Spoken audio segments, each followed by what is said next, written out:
안녕하십니까. 팡팡 터지는 바이블 시간이 돌아왔습니다. 저는 김세곤 목사고요.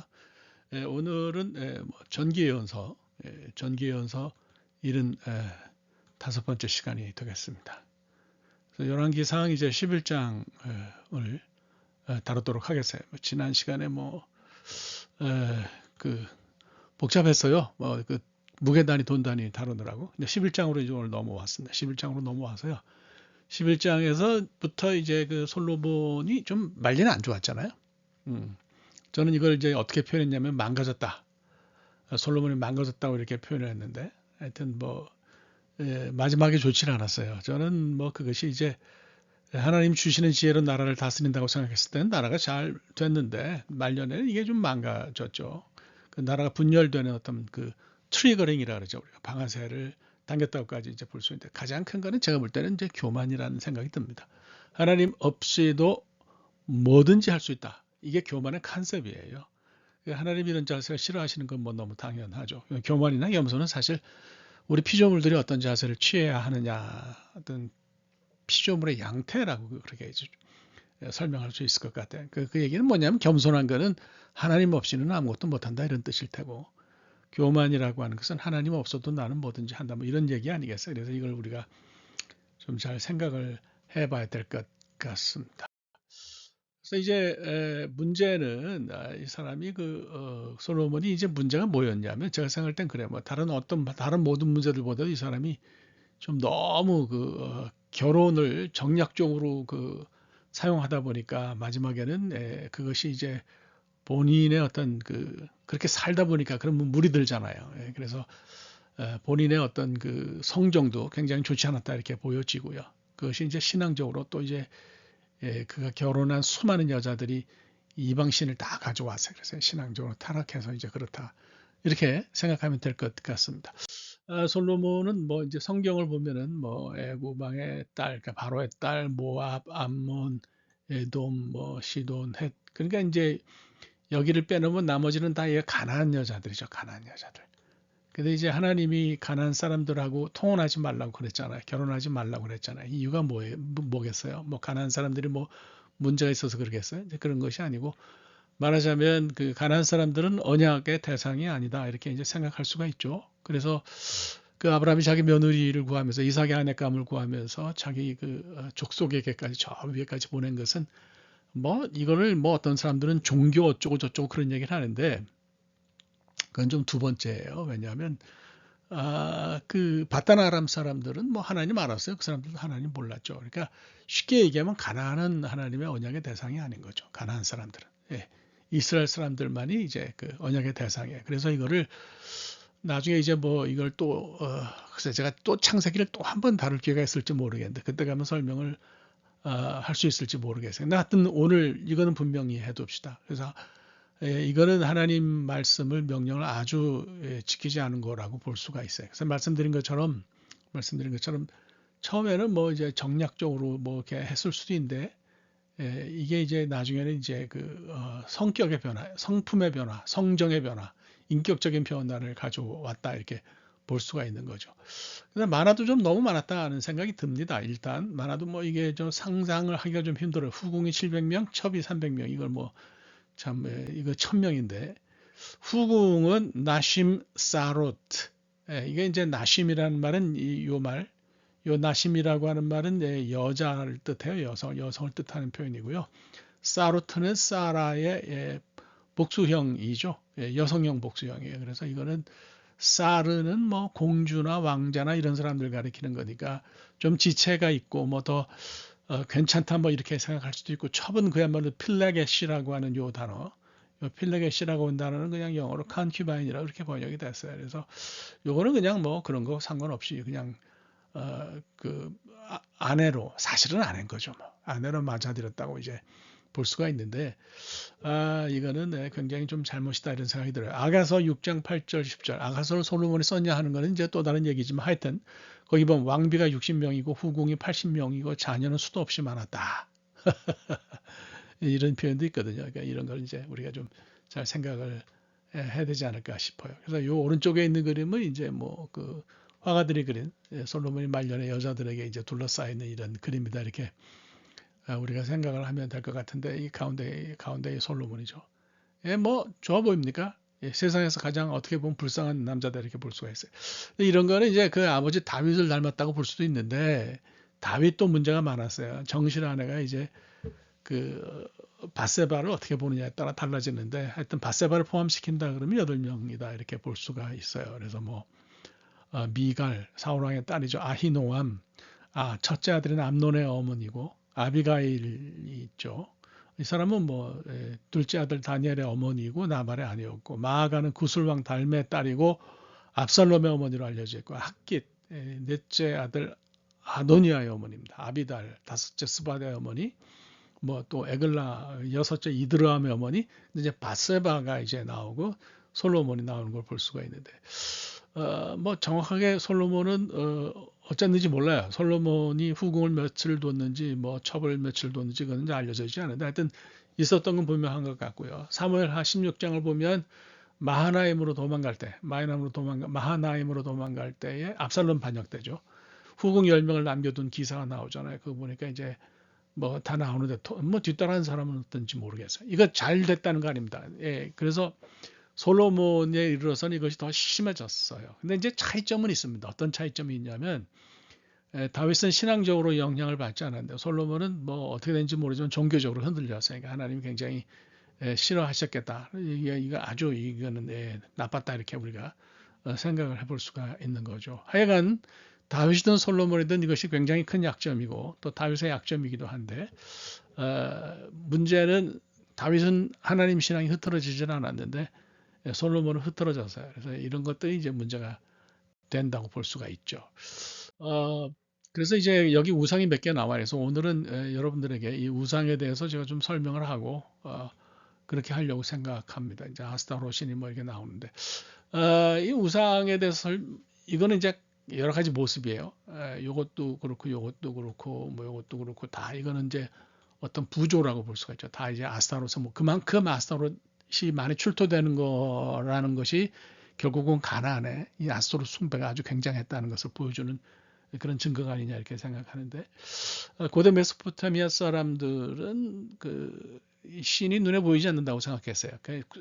자기들의 생사화복을 주장하는 어떤 그런 기륭화복을 주장하는 그런 신들이 있는데 신들이 눈에 보이지 않으니까 이 신들을 눈에 보이는 어떤 우상을 만들어 놓고 거기에 이제 잡아넣는 거죠. 그래야 신들과 딜할 수 있으니까. 그래서 하나님이 자기 자신의 형상을 만들지 말도록 그렇게 하신 것. 또 피조물의 모든 형상을 만들지 않도록 하신 데는 다 이유가 있다 이렇게 우리가 생각을 할 수가 있습니다. 뭐 하여튼 그래서 이거는 뭐 옳지 않은 건데 이스라엘 백성들이 가나안 땅에 들어와서 저지른 하나님 보시기에 악한 잘못 가운데 가장 큰 것이 우상 숭배였다 이렇게 볼 수가 있죠. 우선 이제 아스타롯을 설명을 드릴게요. 아스타롯은 가나안의 신 중에서 이제 가장 국제화됐다 이렇게 말씀을 드립니다. 여기가 이제 원래 아스타롯이 이제 그 시돈, 페니키아 특히 시돈의 이 신이었잖아요. 여기 이 지역에 여기 보시면 여기 시돈이 있는데 시돈의 신이었어요. 그래서 문제는 이제 페니키아가 여기 지중해를 다 무역으로 제패했다라고 하는 사실입니다. 그러면 이 사람들이 무역을 할 때에 뭐 물건만 사고 판 것이 아니라 이들이 섬기는 신도 뭐 가서 다 이렇게 전달했다고 볼 수가 있는 거죠. 그래서 여러 지역에서 좀 이런 것들이 나와요. 그러니까 이제 보면 아수르나 요 위쪽에 위쪽에 있죠. 이쪽에 있죠. 아수르나 바벨론에서는 이시타르. 제가 설명하겠지만 이제 이스터라고 하는 부활절을 가리키는 어떤 그런 여신의 이름하고 같죠. 그래서 이시타르 여신 됐고 헬라 쪽에는 뭐 나중에 이제 아스타르테 뭐 똑같아요. 에시타르테 뭐 H가 하나 더 있냐 없냐 뭐 이런 차이인데 이렇게 갔다가 이제 아프로디테 혹은 비너스 이런 그 미의 여신으로 둔갑을 하죠. 그래서 굉장히 국제화된 신이었다 이렇게 이제 볼 수가 있는 거죠. 이게 굉장히 재미있는 걸 하나 이야기를 하면 이제 그 바알신화라는 것이 있잖아요. 바알신화의 신들이 다 나오는 것을 볼 수 있는데 기본적으로만 설명하면 이렇게 설명할 수 있을 것 같아요. 엘이라고 하는 신이 만신전의 주신이에요. 제일 큰 신인데 엘과 아세라가 결혼했어요.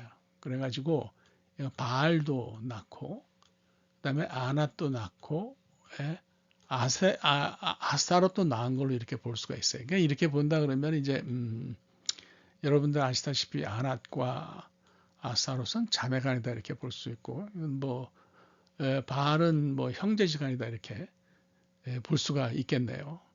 근데 이제 아세라가 정체불명이에요. 이게 아세라가 이제 바알 신화의 우가릿 뒤에 설명하겠습니다. 우가릿에서 발굴된 바알 신화 토판을 보면은 엘의 와이프로 나오지만 때로는 아세라가 바알과 짝을 이뤄서 바알의 아내로도 나오거든요. 그래서 바알은 이렇게 신상으로 나오고 그다음에 이제 이 아세라는 주로 그 옆에 있는 나무로 나와요.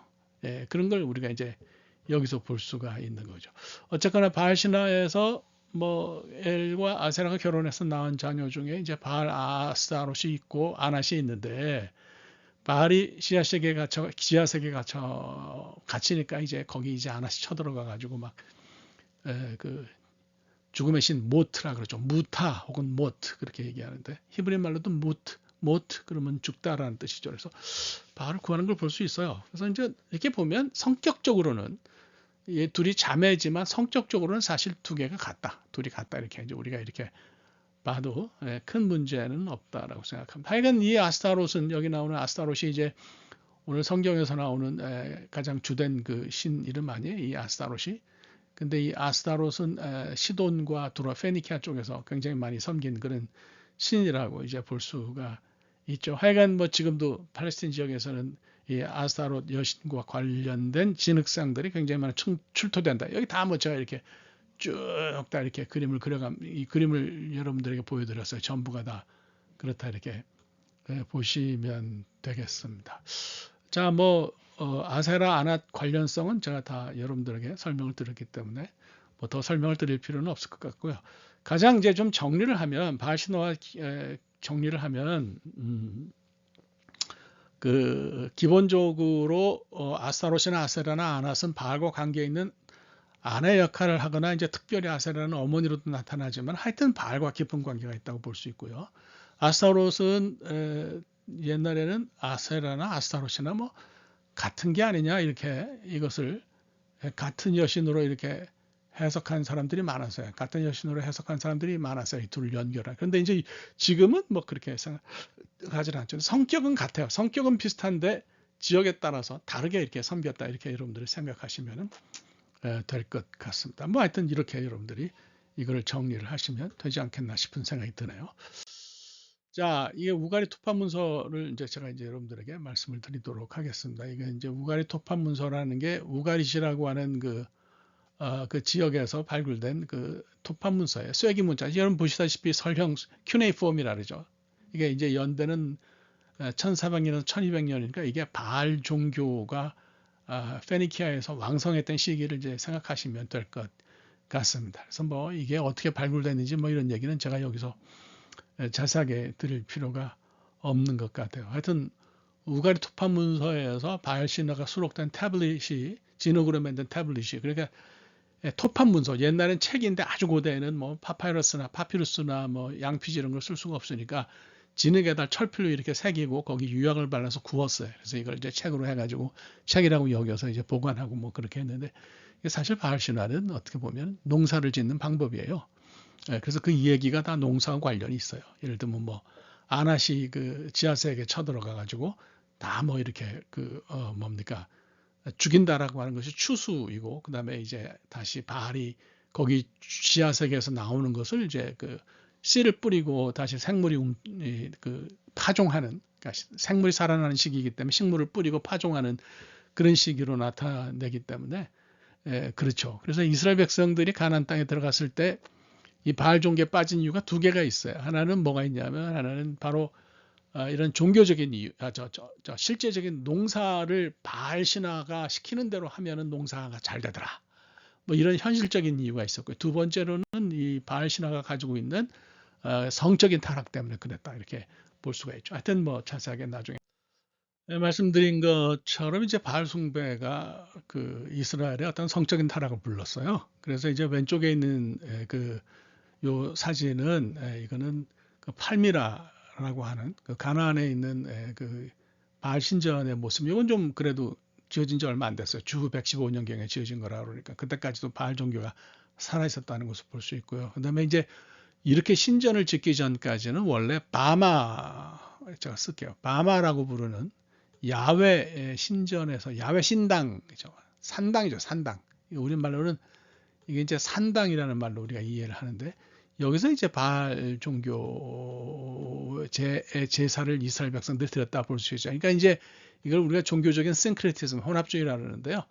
하나님을 제사하지 않았다는 건 아닙니다. 하나님께 제사하면서 바알과 함께 제사했다라고 볼 수 있죠. 그래서 이게 이제 오른쪽에 있는 그림은 이제 텔단, 북쪽에 있는 텔단에 있는 여로보암이 세운 뭐 황금 송아지가 이 자리에 있었을 거라고 생각하는데, 이게 이제 말하자면 가보면 바깥 신전에 바마 산당이라고 하는 건 지붕이 없는 야훼 그 제사를 드리는 단을 의미하는 거거든요. 그래서 이런 데서 이렇게 이제 그 이스라엘 백성이 어쨌든 성적인 방종과 타락을 했다, 이렇게 이제 볼 수가 있죠. 그 당시에 이스라엘에는 이제 그 창기들이 두 종류가 있었어요. 하나는 이제 조나라고 하는 상업적인 의미에서 뭐 이렇게 특별한 장소에 가서 있는 어떤 그런 그 조나라고 하는 상업적인 돈을 벌기 위해서, 먹고 살기 위해서 몸을 파는 여성들이 있었고요. 그다음 크데샤라고 하는, 이거는 성창을 가리키는 표현입니다. 그래서 제가 뭐 몸을 찍으면 이렇게 찍을 수가 있을까요? 크데샤라고 우리가 이렇게 읽는데요. 아시다시피 이제 여러분들이 잘 아시는 것처럼 크데샤라고 하는 단어가 어디서 왔냐? 크데샤라고 하는 단어가 바로 이 카도시라고 하는 거룩하다는 뜻에서 왔잖아요. 그래서 뒤에 헤이가 붙어가지고 이게 이제 보통 그 이방신의 신전에서 일하는 성창들, sacred prostitutes라고 그렇게 이야기를 해요. 그래서 이 그림은 이제 이스타르 신전에 있는 성창들을 나타내는 그림이라고 이렇게 이야기를 하는데, 문제는 이게 종교적으로 본다 그러면 이게 아주 크데샤가 굉장히 심각한 그런 문제가 있었죠. 그래서 이거는 정말 하나님이 굉장히 미워하셨어요. 이걸 우리가 볼 수가 있죠. 특별히 이제 그 바알이나 아스타롯이나 어떤 생식력을 주관한다. 그러니까 농업 문화니까, 농업 문화는 농사를 짓는 사람들이 많아야 되니까 다산이 굉장히 중요하죠. 그래서 이제 그 다산을 위해서 이 사람들이 이제 믿었던 신이 바알과 아스타롯이라고 볼 수가 있는 거죠. 그래서 바알에게 제사를 지낸 다음에는 이 사람들이 이제 그 성전에 있는 성창, 남자들은 여성 그 성창들과 또 여자들은 남성 성창들과 성적인 관계를 맺는 것이 굉장히 큰 문제였어요. 바알 신화를 보면은 바알과 아스타롯이 이제 부부 관계를 맺은 뒤에 나오는 정액이 땅에 떨어지면 그것이 풍년이 든다고 사람들이 그렇게 생각했거든요. 그렇게 가르쳤어요. 그러니까 바알 신전에서 성창들이 제사를 드린 사람들과 성적인 관계를 맺는 종교적인 풍습이 여기서 비롯됐다. 그러니까 이런 것들이 다 풍년이 들고 또 그다음에 다산과 관련이 있는 것으로 생각을 했기 때문에 이렇게 했는데, 여기에 그러니까 이 사람들이 영적으로 하나님을 떠난 것도 물론이지만 육신적으로도 굉장히 여기에 물들어 가지고 하나님이 보시기에 굉장히 악했다, 이렇게 우리가 이것을 생각할 수가 있는 것 같습니다. 자, 한 가지 더 언급할 것은요, 여기 나오는데, 이스터는 이제 영어로 이스타르를 이스터라고 그래요. 그래서 같은 말이에요. 그래서 어쩔 수 없이 누가 뭐라고 얘기를 해도 이거를 우리가 잘 생각해야 되는데, Easter was originally the celebration of Ishtar, 이렇게 나오죠. 그러니까 이게 이제 Assyrian and the Babylonian goddess of fertility and sex. 그러니까 이 이시타르가 아까도 말씀드렸죠, 아스타롯의 변형이다. 이것이 아수라 바빌론 쪽에 가서 그렇게 한다고 그랬죠. 심벌이 이제 계란이죠. 그래서 이게 하여튼 참 여러 가지 이걸 비판적으로 얘기하는 분들이 있어요. 그러면 이제 문제는 고대 국가에서 이방 여신으로 추앙받았던 이스타르가 어떻게 예수님 부활을 기념하는 부활절 명칭이 됐을까, 우리가 굉장히 궁금해할 수 있죠. 예수님이 부활하시고 승천하신 다음에 또 사도들이 계속해서 예수님의 가르침을 잘 이어받았던 것이 이제 계속 이어지다가 한 주후 3, 4세기경에 기독교가 이제 복음을 전한다라고 하는 생각이 너무 커져가지고 그 신앙적인 경계가, 이방 종교와 신앙적인 경계가 좀 분명해지지를 않았어요. 그러니까 교회 지도자들이 좀 더 복음을 쉽게 전파한다라고 하는 그런 그 전제하에 다신교의 문화죠. 컬처죠. 이게 참 조심해야 되는데 이런 컬처를 무분별하게 수용을 했어요. 심지어는 이제 이게 겨울이 지나고 봄이 오는 게 춘분 쪽인데 이때 이제 이스터의 봄 축제와 예수님의 부활을 접목시켜서 기독교적인 의미를 여기에 이제 주입했어요.